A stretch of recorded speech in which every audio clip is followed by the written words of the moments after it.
সাধারণ মানুষ যারা এরা তো অক্ষম হয়ে গেছে, কিনতে পারতেছে না। এই যে ফল ফ্রুটের যে দাম বাড়ছে, এটা এই মুহূর্তেই প্রত্যাহার করা হবে। উচ্চ মূল্যস্ফীতির চাপে যখন জীবনযাপন ব্যয় ঊর্ধ্বমুখী, তখন ভ্যাট ও সম্পূরক শুল্ক বৃদ্ধি পেয়ে সাধারণ মানুষের খরচ আরেক দফা বেড়ে গেল।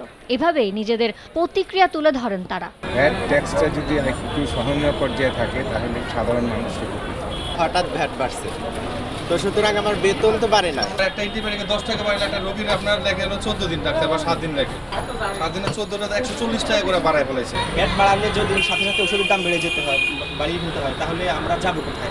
সোমবার সকালে মাদারীপুরে এক অনুষ্ঠানে খাদ্য উপদেষ্টা জানালেন, রাজস্ব ঘাটতি মেটাতে কিছু পণ্যের ওপর ভ্যাট বাড়ানো হয়েছে।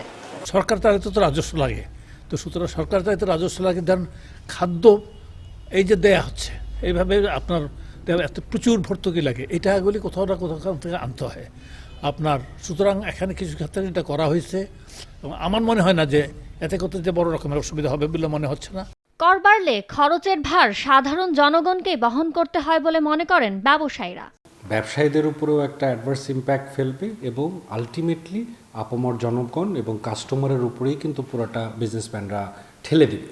হায়ার ইন্টারেস্ট কস্টে হলেও গ্লোবাল বিভিন্ন ফাইন্যান্সিয়াল ইনস্টিটিউশন থেকে কিছু লোন নিয়ে হলেও এই শর্ট টার্মটা ওনারা অ্যাড্রেস করতে পারেন। রাজস্ব ঘাটতি পূরণে জনসাধারণের ওপর চাপ না বাড়িয়ে সরকারের হাতে প্রত্যক্ষ কর বাড়ানোর মতো বিকল্প ছিল বলে মনে করেন অর্থনীতিবিদরা।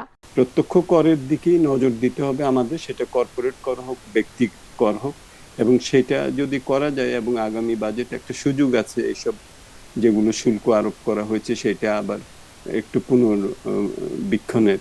আন্তর্জাতিক মুদ্রা তহবিল IMF এর চাপে বাড়ানো কর হার আসছে অর্থ বছরের বাজেটে পুনর্বিবেচনার আহ্বান জানিয়েছেন অর্থনীতিবিদ ও ব্যবসায়ীরা।